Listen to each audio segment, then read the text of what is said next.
Good afternoon, class. I am just replying with a little comment on the Jill Becker Sex Differences Addiction article that you guys are discussing with, just a little additional thoughts there. First, I think that this is a very interesting and important question, and I think it might be a good example of differences in neurobiology versus social influences on behavior. According to, Jill Becker and a few others, there seems to be a propensity for female animals to take more drug and possibly show greater motivation for drug. Although I think some of the new literature is a little more mixed on that latter point, but it does seem that females, especially during certain periods of the estrous cycle, at least in rodents, will consume greater quantities of drugs in males, which is really counterintuitive based on what you see when you look around our society.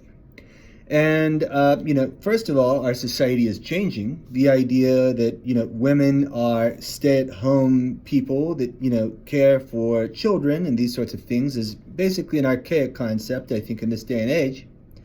And, at least we're headed in that direction. We could probably do better, frankly.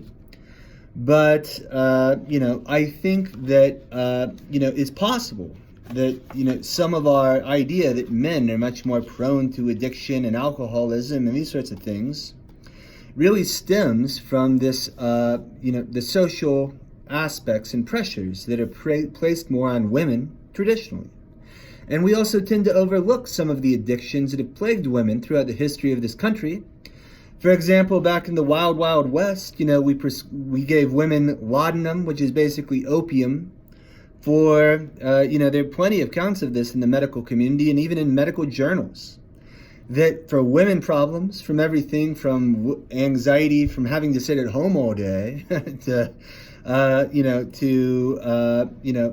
cramps from the menstrual cycle, you just give them opium or laudanum and, let them sit at home. And, I guess we didn't really consider that addiction in the same way of men going out and drinking whiskey at the good old boys clubs all day. So, I think socially we have either overlooked addiction on the female side of things or, and maybe the biology actually suggests that women are more prone to addiction, particularly during certain hormonal fluctuations. Now I will offer some challenges to the idea of requiring sex difference research to be a part of every protocol or grant going forward.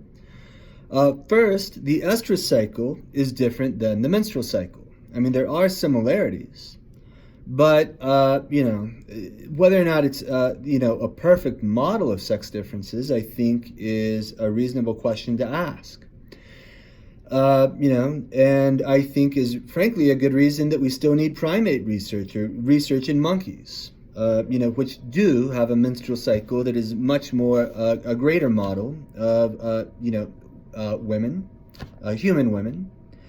And the other is it's important to think about what study you would have to cut to add or double your sample size to include females in every single study. And is that, justifiable? And, I'm not really going to answer that for you. I'm just planting the seed for you to think about.